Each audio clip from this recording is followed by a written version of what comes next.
There is a specific kind of regret that doesn't arrive on schedule. It doesn't show up in the immediate aftermath of the ending, when the architecture is still running its relief protocol and the distance that was created feels, from the inside, like the comfortable equilibrium it was always supposed to produce. It doesn't arrive in the first weeks, when the suppression machinery is at full operational capacity and the forward momentum is being deployed with the particular efficiency of someone who has practiced moving on from significant things without fully feeling the moving. It arrives later, quietly, without announcement, in the specific form of a realization that lands not as new information, but as the long-delayed acknowledgement of something that was always true and is only now, under conditions that the architecture can no longer adequately defend against, becoming impossible to continue not knowing. The realization is this: they didn't just lose you.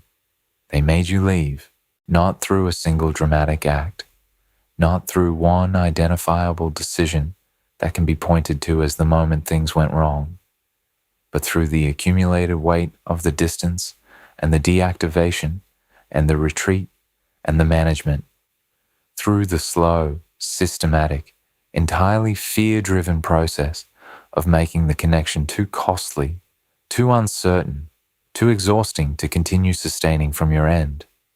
They created the conditions that made your moving on not just understandable but necessary, and the regret that comes from that specific understanding, from the recognition of one's own agency in producing an outcome that the feeling level self never wanted, is categorically different from the regret of a loss that happened to you. It is the regret of a loss you authored. And authorship, when the authored thing was the departure of someone genuinely irreplaceable, is a weight that the avoidance entire architecture was specifically insufficient to prepare them for. The regret begins forming before it is recognized as regret. In the period immediately following your departure, or the point at which it became clear that you had genuinely moved on, that the investment you had been sustaining was no longer being sustained, that the hope or the connection or the relationship had concluded in a way that was final rather than provisional. The avoidance system runs its standard protocol.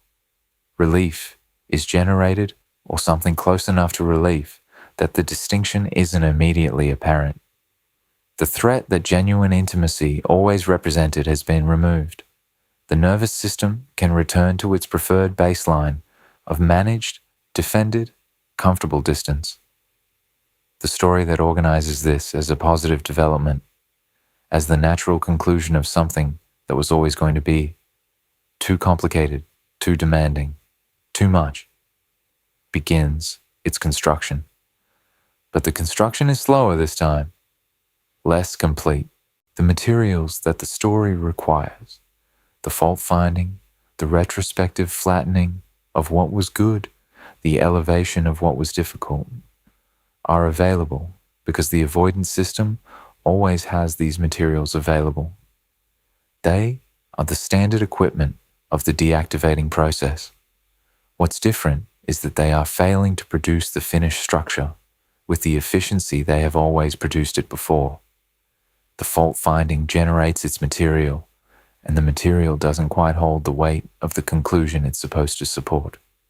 The retrospective flattening is attempted, and the memories resist being flattened, rising with a vividness that the management keeps having to re-suppress rather than successfully containing.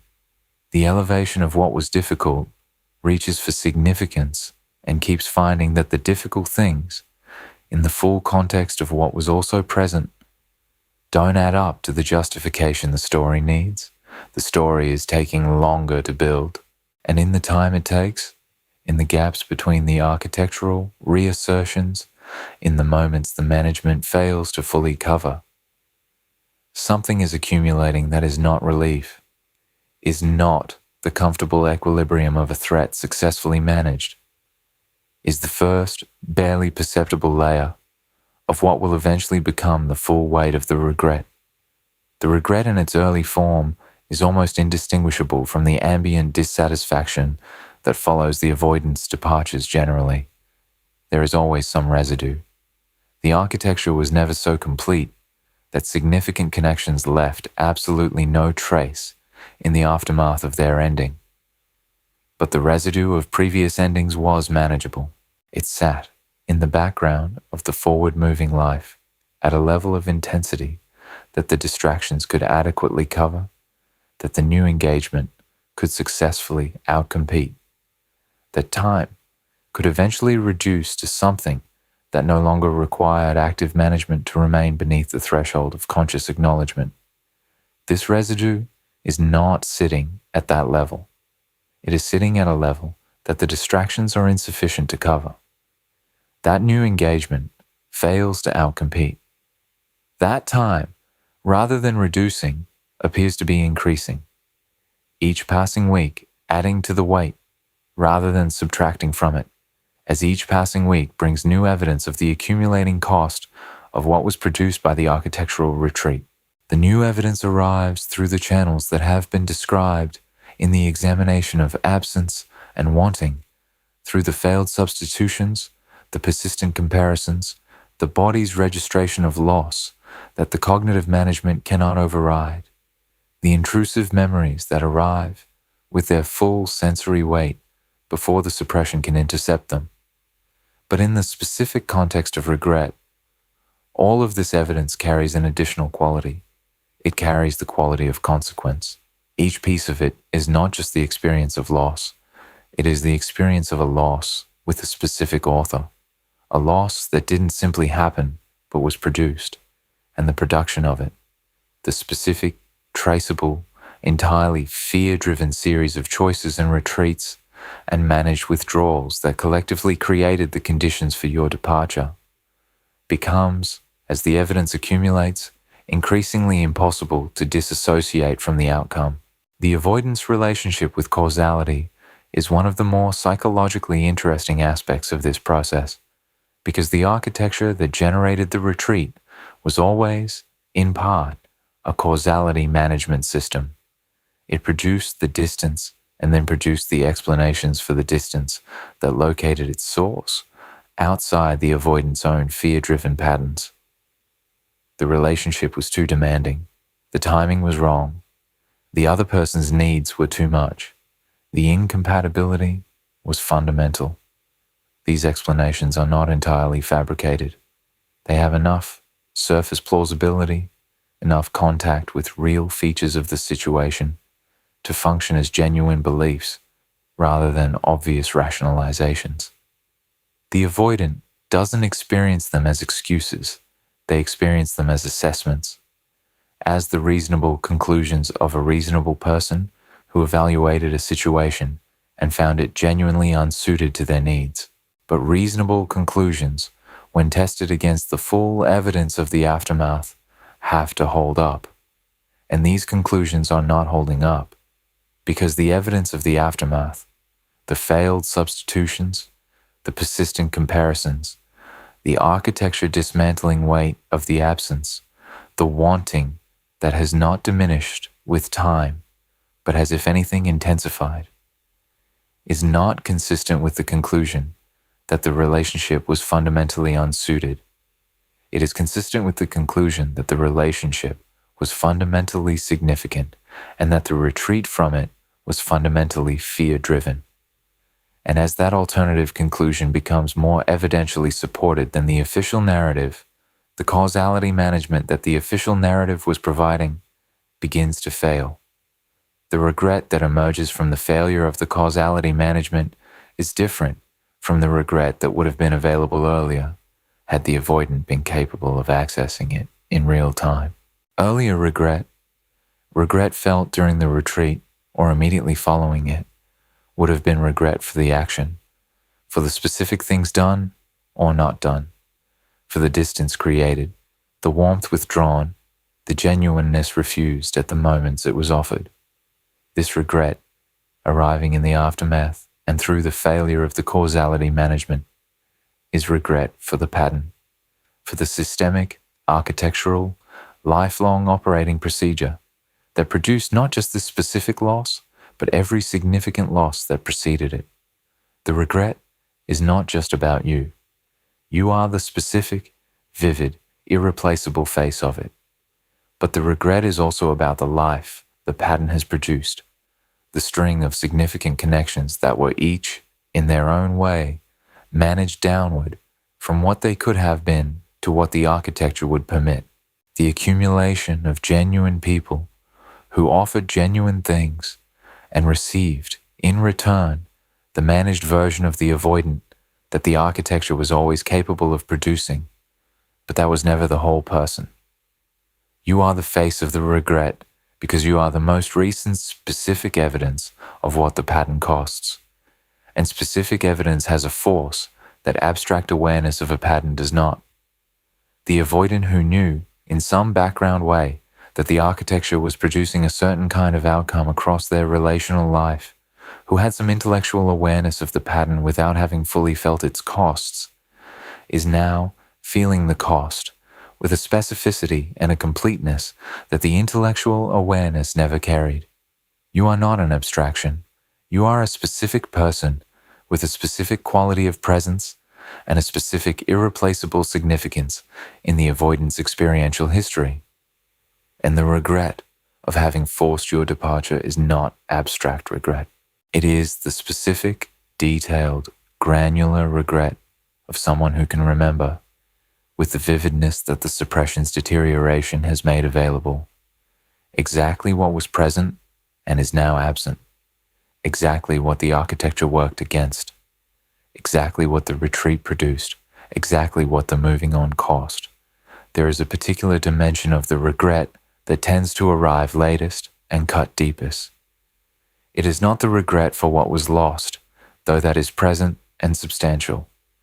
It is the regret for what was witnessed, for having been in the presence of your moving on and having watched it happen. Not necessarily in real time. The avoidant may not have had direct observation of your transition from invested to genuinely moving forward, but in the evidential sense, in the specific experience of the signals, however they arrived, that you were no longer where you were, that the investment that had been sustaining, however inconsistently honored, had concluded, that the hope or the connection or the specific quality of your orientation toward them had shifted in the direction of your own life and your own becoming rather than remaining organized, even partially, around the question of them.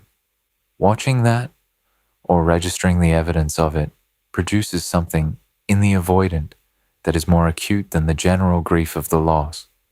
It produces the specific pain of having wanted something to stop, and then, when it stopped, discovering that the wanting was wrong, that the relief of the pressure lifting was not relief, that the silence of the hoping concluded was not peace, that the equilibrium the retreat was supposed to restore is not equilibrium, but the specific, aching, irreversible awareness that the thing that was present, the investment, the hope, the specific quality of someone organized partly around you, is no longer present and was lost at the exact moment the avoidance behavior was most insistently producing its loss.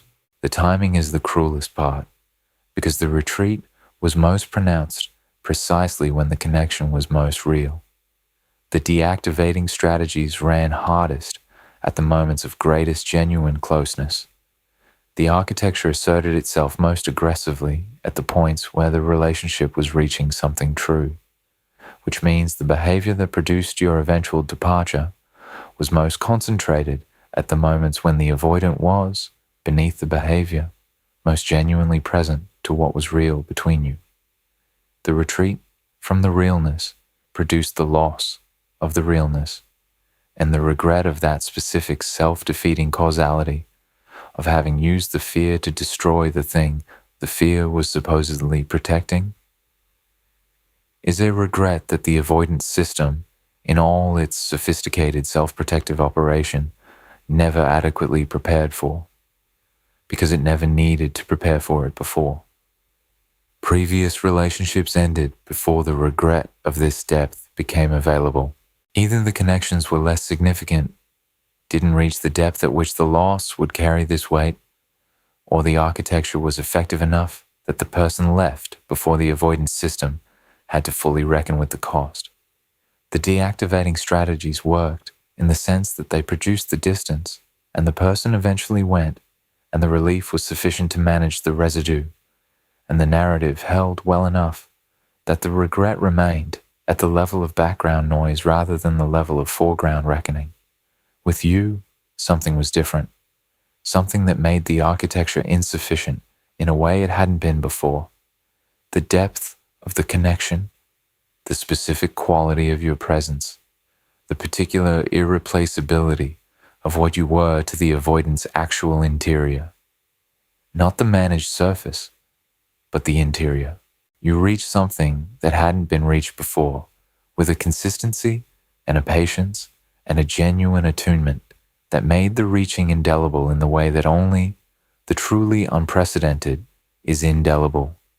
And when the architecture produced your departure anyway, when the accumulated weight of the retreat and the cooling and the managed distance finally produced the outcome it was always going to produce if sustained long enough, the loss was not the manageable residue of a previous significant ending.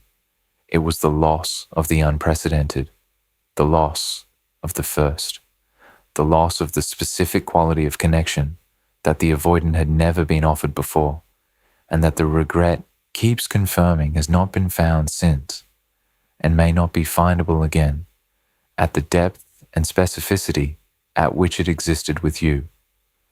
The regret moves through specific phases that are worth mapping because they illuminate what the avoidant is actually living with beneath the maintained surface of their daily life. The first phase is denial of the regret itself, the insistence running in the background of the relief protocol that what is being felt is simply the ordinary residue of a significant ending rather than the specific authorship acknowledging pattern confronting weight that it is actually becoming.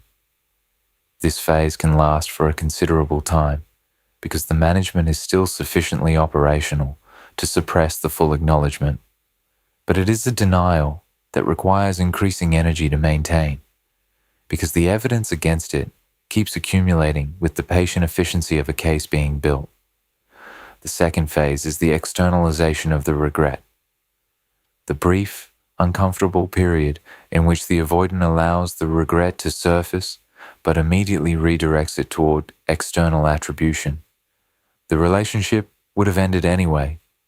You would have eventually wanted more than the avoidant could offer. The timing was objectively wrong. The circumstances made sustaining it genuinely impossible. These external attributions contain enough plausible material to function temporarily, but they are essentially the same causality management that has already begun to fail. The regret keeps finding its way back to the internal source, regardless of how many external factors are arrayed to absorb it. The third phase is the genuine confrontation. The regret arriving at its actual address, which is the avoidant's own pattern, their own fear, their own architectural response to something that deserved a different response. This phase does not necessarily arrive all at once. It tends to arrive incrementally, with each increment producing its own round of resistance and management before the next increment arrives. But the direction of travel is consistent toward the acknowledgement that the regret is for what was produced by the avoidant's own psychology in the life of someone who deserved better than what the psychology was capable of providing at the time.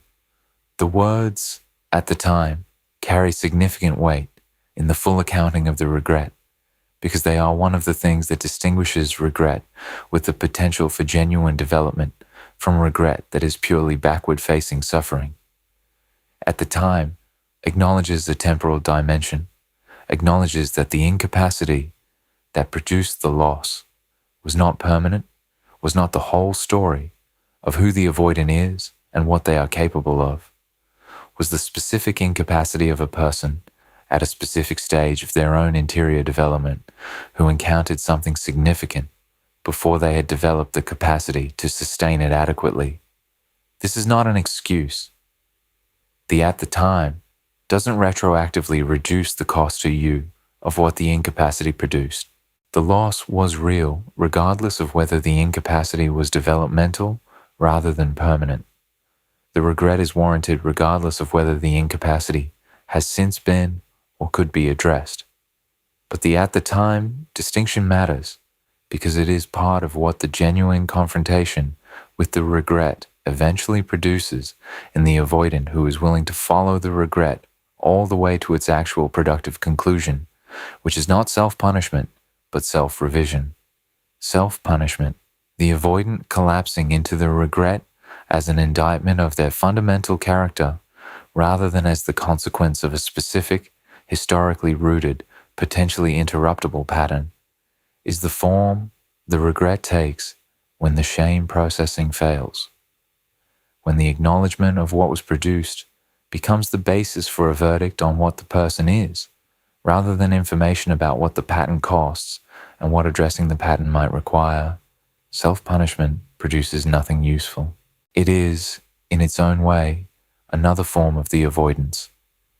The avoidance of the productive discomfort of genuine change, replaced by the more familiar but less transformative discomfort of self-condemnation. The regret that produces something that moves through the confrontation and arrives at genuine motivation for interior work, for the development of the capacity that was insufficient at the time, for the specific psychological development that would allow something different to be possible going forward. That regret requires the avoidant to hold the at the time distinction clearly, to acknowledge the full cost of the pattern, while simultaneously maintaining enough self-compassion to believe that the person who produced the cost is capable of becoming someone who produces different outcomes, that the incapacity was real, and the regret is warranted, and the person is not identical to their incapacity, and the future is not predetermined by the past. What you need to understand about the regret, about what is happening in the avoidant as you move further into your own life and your own becoming, is something that serves your understanding of the complete picture rather than your decisions about what to do with that understanding. The regret is genuine. It is not performance, not the manufactured version of feeling bad that people produce to manage their self-image. It is the authentic, uncomfortable, architecture-disrupting experience of a person who is finally, in the full weight of your absence and your departure and your genuine forward movement, feeling the complete cost of a pattern they were not previously equipped to feel completely. It is real in the same way the love was always real, at the level of the nervous system's honest registration of significance, beneath the management's filtering of that registration into something more controlled. The regret contains within it the implicit acknowledgement of your worth. Every dimension of the regret, its depth, its specificity, its resistance to the management's attempts to contain it, its persistence across time, rather than its diminishment, is a measure of what you were, of what the connection represented, of the specific, irreplaceable quality of what the retreat produced the loss of. The regret is, in its own painful and private and entirely unhelpful to you form, the avoidant's most honest assessment of your significance, more honest than anything that was communicated during the relationship, more direct than the managed warmth and the deactivated distance and the oscillating availability. The regret says what the architecture always prevented from being said clearly. You are the real thing. The loss of you is the real cost, and the producing of the loss through the pattern is the real regret. That acknowledgement, however private, however unspoken, however entirely internal to the avoidance experience, rather than delivered to you in any form that you can receive and respond to, doesn't require your presence to be real. It is happening independent of you. in the avoidance mornings and evenings and ambient daily experience, in the failed comparisons and the persistent wanting and the architecture's deterioration under the weight of what was lost and how it was lost. It is the complete and honest internal reckoning that the external behavior was always working against.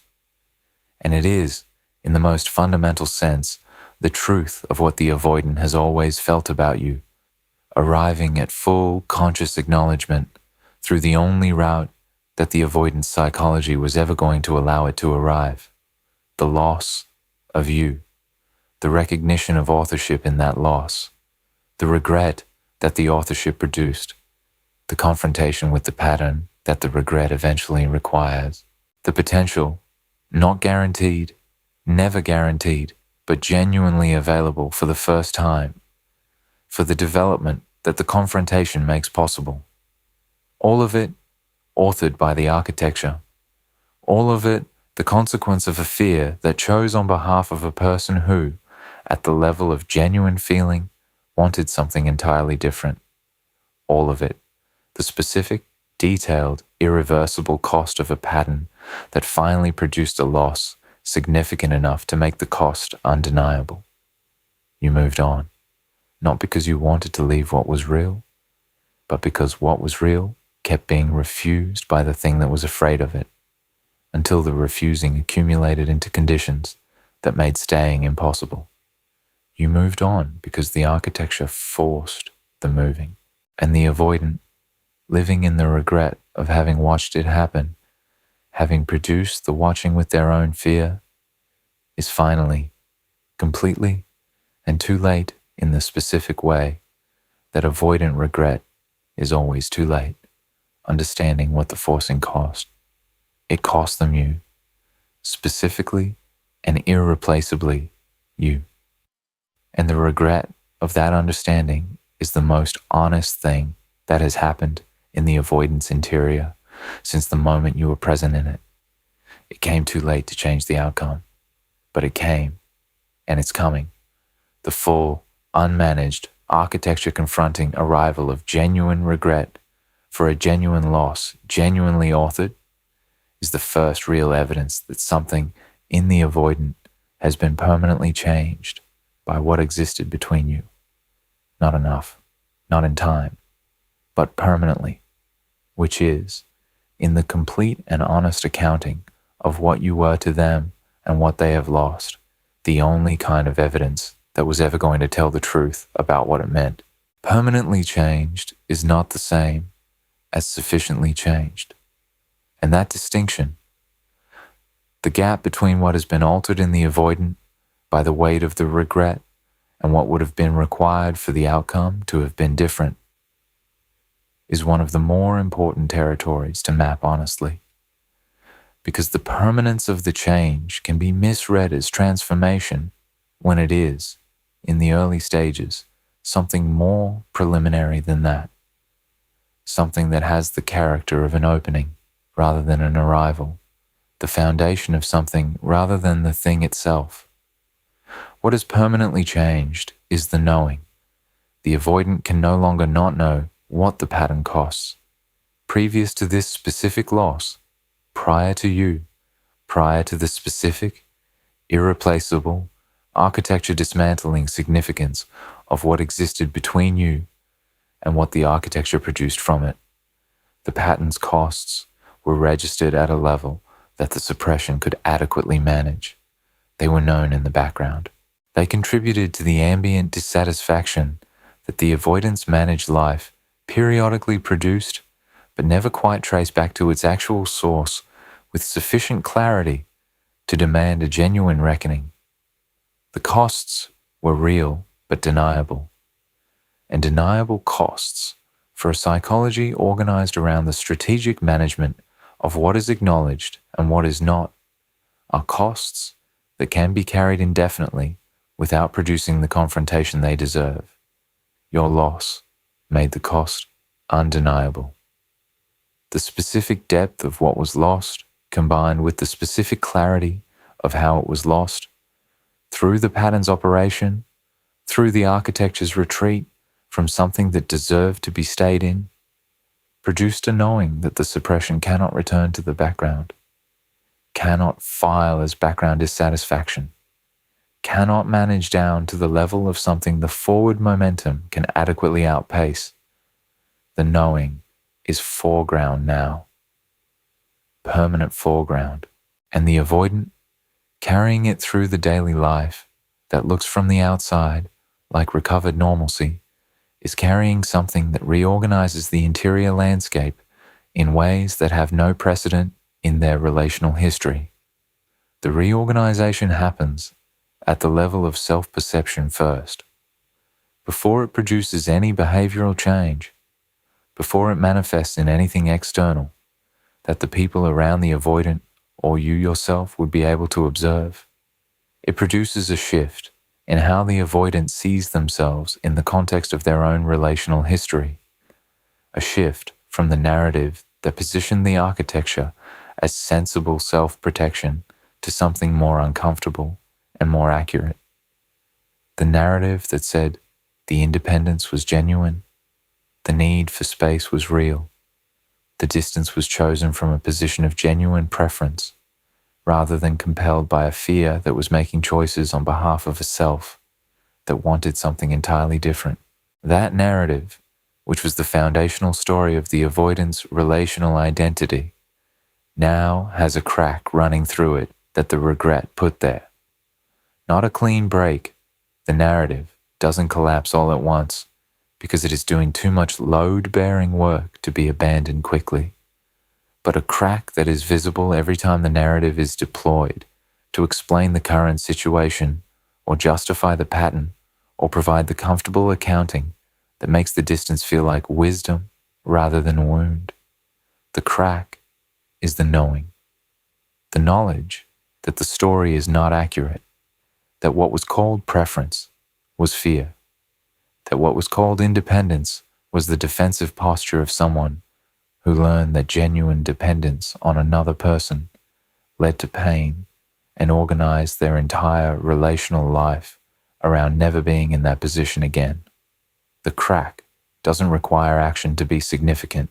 It doesn't require the avoidant to do anything with the knowing, for the knowing to have changed something real, because self-perception, once genuinely revised, once the narrative has acquired the crack that makes it visible as narrative rather than as neutral description of reality, cannot return to its previous unexamined state.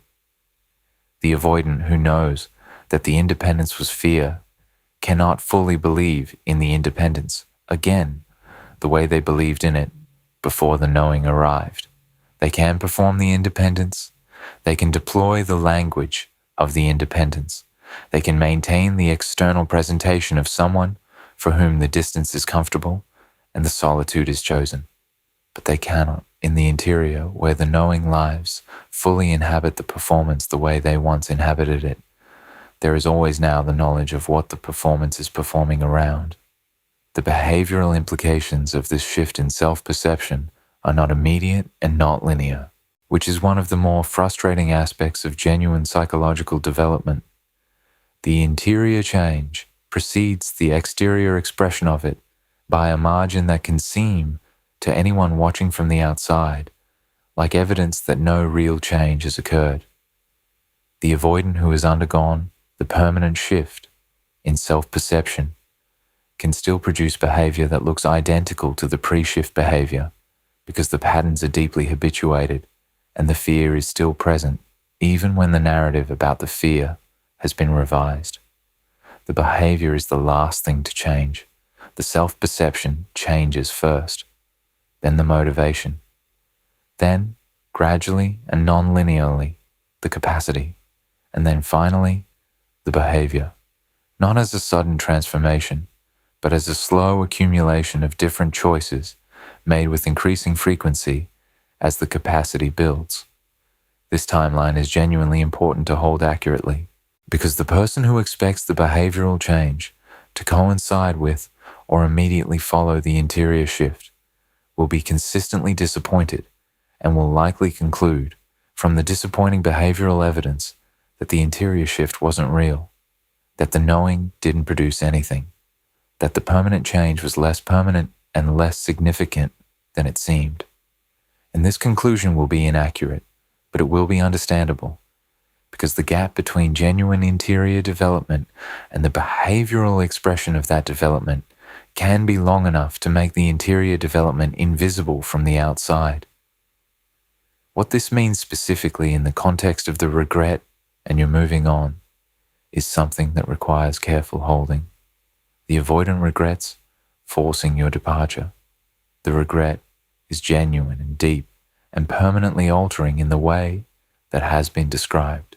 And the avoidant may still, in the period following the regret's full arrival, produce behavior that doesn't reflect the depth of the change, may still retreat from new intimacy with the familiar efficiency, may still deploy the deactivating strategies in the next significant connection, may still make choices that look, from the outside, like the same choices that produced the regret in the first place.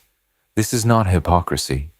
It is the specific, painful, genuinely humbling reality of what it means to have the knowing without yet having the capacity, to understand that the pattern was the problem without yet having built the internal resources that would allow a different pattern to run in its place, to carry the regret for what the fear produced while still being, in the heat of genuine intimacy, subject to the fear. The knowing changes the self-perception. It changes the relationship to the pattern.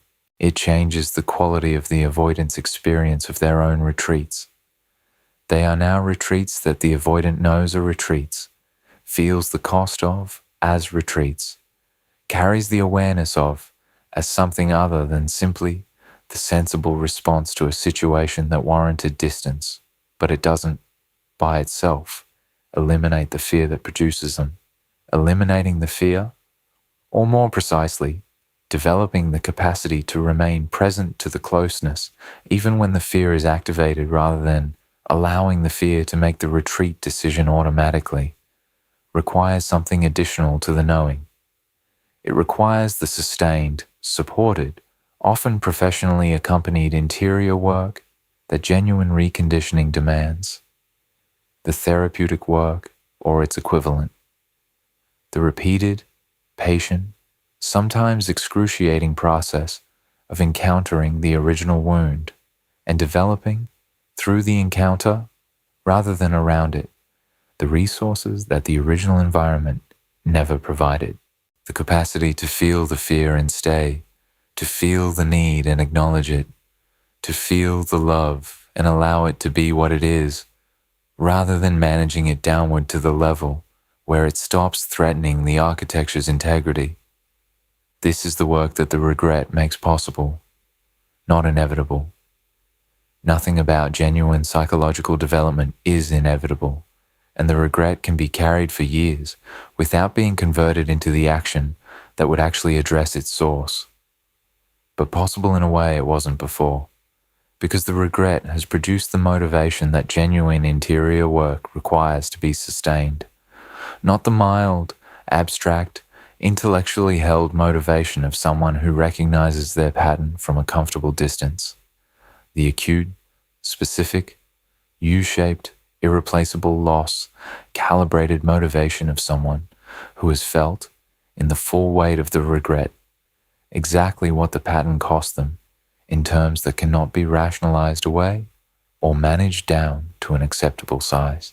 Motivation of that specificity and that weight is the fuel that makes the difficult work of genuine change sustainable when the work becomes, as it inevitably does, uncomfortable and slow and confrontational in ways that the architecture's old strategies keep suggesting could be avoided.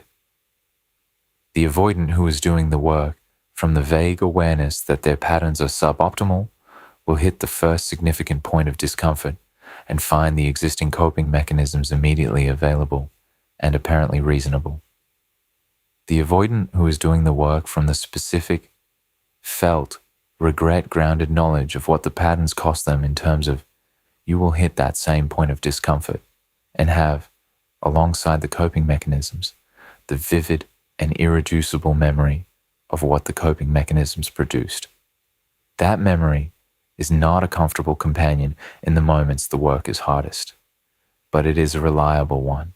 It doesn't allow the justifications that the architecture generates to go unchallenged. It keeps the cost visible when the fear is loudest. You are, in this sense, present in the avoidance development in a way that extends beyond the personal. You are not just a person they lost and regret losing. You are the specific, irreplaceable evidence that made genuine development necessary rather than merely theoretically desirable. The loss of you converted the knowing from background awareness to foreground confrontation. The regret of the losing converted the motivation from abstract to urgent. The permanence of the change you produced in their interior converted the possibility of genuine development from something available in principle to something demanded in practice by the specific, continuous, impossible to manage away weight of what was lost and how it was lost and why. That is not a small thing to have been in someone's life, even in the absence, even without your knowledge or your intention, even without any of the acknowledgement that the situation deserved and that the architecture prevented, and that the regret is now, privately and too late, attempting to generate in the form it can currently manage, which is internal rather than expressed. You changed what is possible for them, not by doing anything in particular, not by executing any strategy or following any prescription for how to love someone with this attachment style in a way that produces their growth, but by being genuinely and specifically and irreplaceably yourself in a way that produced a connection real enough to make its loss the loss that finally broke the pattern's immunity to its own consequences. There's something worth sitting with in the specific quality of the too late that characterizes avoidant regret. Because too late is not a uniform condition. It comes in different forms with different meanings and different implications for what remains possible. There is the too late of absolute irreversibility, the kind where the window has fully closed, where the other person has genuinely and completely moved on in a way that leaves no thread of openness, where the life that was being built independently has become so established and so genuinely fulfilling that the reconnection would be an intrusion into something whole rather than a return to something incomplete.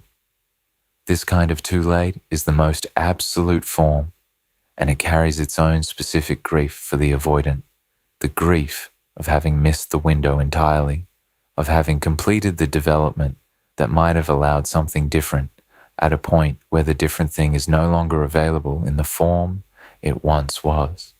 And there is the too late that is not yet absolute, the too late of timing and readiness, where the window has not fully closed, but where the gap between where the avoidant currently is in their development and where they would need to be to honor what the reconnection would require is still too large to bridge responsibly. Where the regret is genuine, but the capacity that would make acting on the regret meaningful rather than simply repetitive is still being built. Where the right response to the regret is not reaching out from the place of the feeling, but doing the work from the place of the commitment, so that the reaching, if it eventually happens, carries behind it the evidence of genuine change rather than simply the weight of genuine feeling. The distinction between these two forms of too late is not always visible from the avoidance position. They don't know with certainty which form they are living in. They don't know where you are in your own process, how complete your own moving on has been, whether the window is fully closed or not yet fully closed.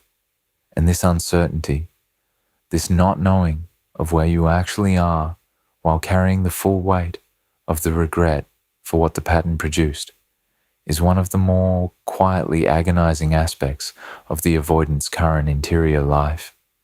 They are living with regret for a loss whose full dimensions they can feel but cannot precisely measure, missing a person whose current reality they cannot access, carrying the weight of authorship in an ending whose full cost to you they can imagine but cannot know. And doing all of this in the specific, suppression compromised, architecture deteriorating interior condition that your departure produced, without the coping strategies that previous significant endings supplied, without the narrative that previous significant endings provided, without the relief that the architecture always promised would follow the creation of sufficient distance. The relief never came. The regret came instead. And the regret, unlike the relief, is not a state that can be managed to completion through the standard protocols. It demands something from the avoidant that the standard protocols were always designed to avoid demanding.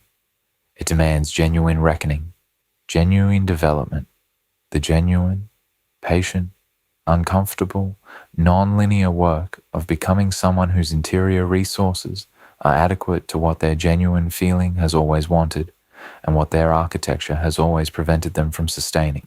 That work is happening, or not, in the private interior of a person you can no longer see into, on a timeline that has nothing to do with yours, in the specific direction that the regret of losing you, specifically, finally made necessary rather than merely possible. You don't need to wait for it. You don't need to know about it. You don't need it to produce anything visible or expressible in your direction in order for your own life and your own forward movement to be valid and complete and genuinely worth inhabiting. But it is happening. In the mornings and the evenings and the regret-weighted, ordinary moments of a life that was supposed to be comfortable without you and has not been comfortable since you left, in the interior of someone who finally, too late and completely, and in the only way the architecture was ever going to allow, knows what you are worth, knows it with the specific, permanent, regret-forged clarity of someone who learned the value of the thing by producing its loss, and carries that knowing every day in the full and unmanageable weight of everything it is and everything it will not stop being. Because you are that real, and the regret is only as large as what was lost. And what was lost was everything the architecture was always fighting against, and everything the feeling was always oriented toward, and everything the avoidant, in their best and most genuine moments with you, actually had. For a while.